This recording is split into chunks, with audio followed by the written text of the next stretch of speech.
What's up, Bills Mafia? In this episode, I'm running through my latest Bills mock draft. We'll go pick by pick and I'll explain the fit and why I picked each player. I am your host, Devin Long, and this is the 24th episode of the Down South Bills podcast. Please don't forget to like, share, and subscribe if you enjoy our content. And with that being said, let's get into the mock draft.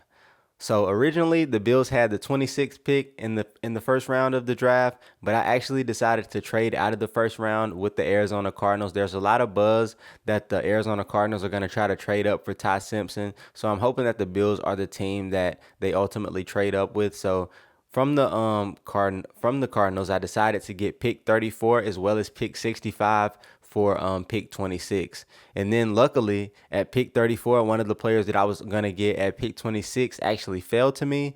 So I'm glad to announce that with pick 34 in my mock draft, I decided to get Caden McDonald from Ohio State. 6'3", 326 pounds. Was not expecting him to fall to me at 34 when I saw him like being at the top of the mock draft. At pick 26, I was kind of skeptical to trade back because I didn't really see anybody else that I wanted. But luckily, Caden McDonald still fell to me at 34, which was very good. Caden McDonald, he has control of the run game. I mean, those two A gaps outside of the center, he's gonna control those, and he's gonna give everybody else lanes to get one-on-ones, whether that be Deion Walker, Ed Oliver, Greg Rousseau, Bradley Chubb, whoever that is. So I'm just thinking like as far as him. He has pass rush upside too. You know, a lot of guys out of college, they don't really have pass rush upside as far as defensive tackles, or you feel like you have to really hone in on that, and maybe you want them to not get focused, not get unfocused out of their run defense, because run defense is also going to be harder for them in the NFL as well. So some of that's a little bit of give and take, but I think a guy like Caden McDonald, he has some pass rush juice, and I think that's exactly what the Bills need. Jim Leonard likes three down players. So I think Caden McDonald will be good because he is a player that has the potential to play first, second, and third down. And I think that's really good for Jim Leonard's defense. And then getting into the next pick that I got from Arizona, the 65th pick, I chose Derek Moore, edge out of Michigan, 6'3", 260 pounds. So this past season, Derek Moore played exceptionally well for Michigan. He had 10 and a half tackles for loss and also had 10 sacks. And so that shows you that, yes, he has the sack production, but he's also a guy, like as I mentioned, who has the upside to play three downs. He's not coming in to be our number one pass rusher. We have Greg Rousseau, we have Bradley Chubb, but he is a guy that I think could really fit into the rotation well. And I just think this would be a no-brainer for the Bills if they were able to get this pick from the Cardinals and be picking in that 60 range, and then get somebody like Derek Moore after, of course, getting the defensive tackle like Caden McDonald. I think these two things can be flip-flopped. Maybe getting a edge the first round and getting a defensive tackle the next, but I do think that the combo that I have would be something that the Bills would be very, very glad to have, and something that would be very beneficial to our team next season. I think that Derek Moore fits into the 3-4 system well. I think he has some burst, some get off. I was watching him on film, and sometimes the tackles are just too slow to even touch him. I don't know if that's because, he's in college and some of those tackles are going to be plumbers next year, but he looked really good on film. He looked bursty. He looked like he had a little bit of bend to him, and I think that's something that we need. We have a lot of power guys on this team. Bradley Chubb wins with power. Greg Rousseau is a big guy who kind of wins with power. So I'm thinking that having a guy who has a little bit of burst and get off, that shoulder. I'm thinking that that's something that the Bills could definitely benefit from getting at that spot in the draft. And then so next, getting into pick number 91 in the draft, I think the Bills will be very, very glad to have this wide receiver, Skylar Bell. And it's so ironic. I did this mock draft before I even heard it, but I saw a tweet go out earlier this morning from Ryan Talbot saying that the Bills have significant interest in UConn wide receiver Skylar Bell. And surely enough, last night I got him in my mock draft. So let's get into Skylar Bell. 4.4 speed at the combine, 6 foot, 185 pounds. 101 catches last year, guys. 101 catches, 1,278 yards, and 13 touchdowns. So this is a guy who he knows production. He knows how to get the ball. And watching him on film, his route tree was not very limited. From what I seen, he was doing a lot of different things. He was having screens that he caught at the line of scrimmage, took it to the house. He was catching one hand deep balls. He was catching drags. He was catching in routes. He was catching stop routes. This guy was just doing a lot of things. And, you could say that that's college. He's playing at UConn, whatever the case may be. But I'm thinking that this guy could at least be some young depth on this Bills roster, and also just some upside in the wide receiver room, a young guy who has upside. I know a lot of us are controversial right now as far as Keon Coleman is concerned. Saw Keon Coleman at the voluntary workouts though, so that's very good to see that he's getting that work in. But we do need more young wide receivers in this room. That's why we had to go get a DJ Moore, because we don't have young wide receivers in the pipeline. We have undrafted, Tyrell Shavers, who has an ACL, and we have Khalil Shakir, who's panned out very good. Khalil Shakir is exceptional, especially for where we drafted him. But Keon Coleman was supposed to be, a young guy in our pipeline. And I know some people gave Keon Coleman too high of expectations. I think Keon Coleman is playing up to where I thought he'd play, but that's a story for another day. But Skylar Bell, ultimately, smooth mover. He can separate. He's not just this straight line runner, and he's not coming in to be our wide receiver one. With DJ Moore in the room, with Khalil Shakir in the room, with Josh Palmer in the room, with even Dalton Kincaid and Dawson Knox, James Cook out of the backfield.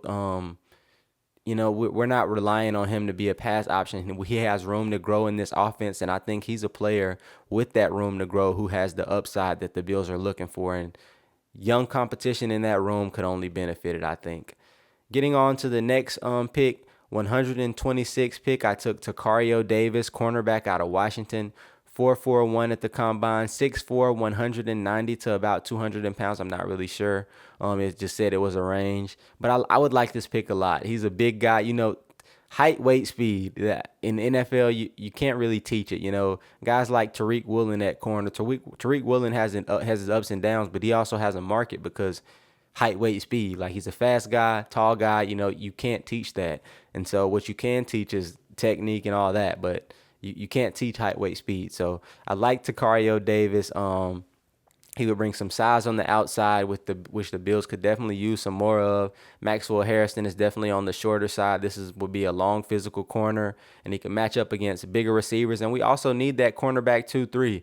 I don't know if Tre'Davious White probably wants to be a starter somewhere. I think that's why he hasn't signed yet. He's trying to see if teams pick up somebody in the draft. And if the Bills pick up a corner, I don't think Tre'Davious White is coming back, but I think it would be wise for the Bills to pick up a corner because they've been so good at drafting these corners. Besides Kaiir Elam, we got a Maxwell Harrison, and I know Maxwell Harrison was injured last year, but he had some flashes. He caught 2 picks, like back-to-back weeks. Like, this guy flashed. He showed the ability to run with Xavier Worthy, so he's not just I run fast at the combine type guy. He can actually run fast, keep up with guys. And so I think that getting a guy like Tacario Davis, a tall guy, would be very good, especially as our CB2, CB3.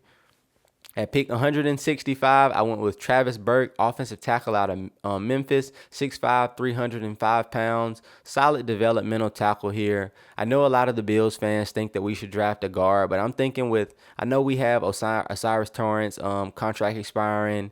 And then we have Alec Anderson on a 1-year deal. Then we have all the 2 other guys, Lloyd on a 1-year deal, and then his name escapes me right now. But I know we have a lot of guys on 1-year deals, so we do need a guard as well. But I'm thinking tackle because we need a tackle. And I think tackles are more valuable, especially. But I also think we have four, 5, 6 people who can play guard/center. I just think that we have much less depth at offensive tackle. So I think that getting a young guy, a cheap guy at offensive tackle, Dion Dawkins is getting older. I just think that, having him in the pipeline could not hurt. And I think that where I was picking, Travis Burke was a really, really, really, really good pick. So low risk, solid upside of the pick, I think. I guess I can't really say it was a really good value. I can't emphasize that, I guess, because you never know with these. He could go undrafted, and then I'm sitting here telling you guys, and you're like, Devin said that this was and he didn't even, don't. because these drafts they're just unpredictable. Especially I used PFF player pool on PFSN if anybody's wondering. So check it out. Do a mock draft. You'll see what I mean. People kind of jump around. The first time I did it, like I think Casey Concepcion in the first round. I think he went like 15th one time, and then one time he went like second round. So you never know with these things, but. Moving on in the mock draft, 168, 3 picks later after 165, where I took Travis Burke. I took VJ Payne, safety. He ran a 4.4, 6'3", 208, and I think this would be a great depth piece, upside play at safety. We have two safeties on 1-year deals, C.J. Gardner-Johnson, Geno Stone. We have a young guy, Cole Bishop. We have DeMar Hamlin back for, I think, a year. But VJ Payne having another young guy, young safety in the mix, especially with his size, 6'3", and he has some special teams value early. Excuse me. But yes, he has some special teams value early, and he obviously isn't going to start immediately, but I think being able to develop, play some special teams, help out there, and, hopefully just be in the pipeline and grow and then maybe become a starter down the line, maybe next year. Maybe he's, the steal of the draft, something like that. You always have things like that. Christian Benford was not expected to be a starter, so we do have instances like that. But moving on, 182nd pick, I picked Jimmy Roeder, linebacker, out of Michigan. I know some people say you should have picked the linebacker sooner, but I'm of the hope that we should get a veteran linebacker. I like a lot of these linebackers in the draft, but just where I was picking, I didn't really have a chance to get any of the linebackers that I liked early on, and I wasn't going to pick one in the first or second or third round. So really just wanted to get one late. If we were to get one late like this, I think signing a guy like Shaq Thompson and then just having some depth would be great. But Jimmy Roeder, he flows to the ball, plays hard.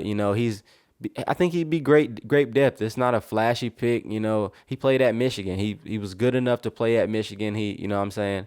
It's not flashy, but I think this is something that the Bills could do just to get that linebacker depth a little bit stronger and, go into the season with a free agent who's, looking for a linebacker 3 spot, linebacker 2 spot if somebody gets injured. With injury prone player like Terrell Bernard, you're basically the linebacker 2. So maybe Shaq Thompson understands that, comes back if we pick a linebacker late. And then with the last pick, 220, I picked punter Jack Stonehouse out of Syracuse. He's a guy who's met with the Bills, been in the area. It's just, I think, a no-brainer. I think the Bills have been around this name a lot, been around this guy a lot. So I think the Bills are definitely going to either have him undrafted or pick him in the 7th, 6th round. And I think we could also target a kicker. I'm not opposed to a kicker as well. I know Tyler Bass got in there and changed his number. To probably stay on the team. I'm kidding. But yeah, I think some competition on our special teams would definitely be a good thing, especially with a new special teams coordinator coming in. So those are my picks. Just kind of to run through them again. I picked defensive tackle Caden McDonald out of Ohio State with the 34th pick that I got from the Cardinals. And then I picked Derek Moore, edge from Michigan, with the 65th pick, another pick that I got from the Cardinals. And then Skylar Bell from UConn, wide receiver, pick 91. Takario Davis, cornerback out of Washington, 126. At 165, I picked Travis Burke, offensive tackle from Memphis. 168, VJ Payne, safety from Kansas State. And then 182, linebacker from Michigan, Jimmy Roeder, and Jack Stonehouse, punter from Syracuse at pick 220. And so, yeah, that's the mock draft. The interior D-line gets stronger. The edge gets more explosive. Add some youth at wide receiver. Secondary gets bigger. It gets faster. Linebacker gets a little bit of depth. It's not flashy.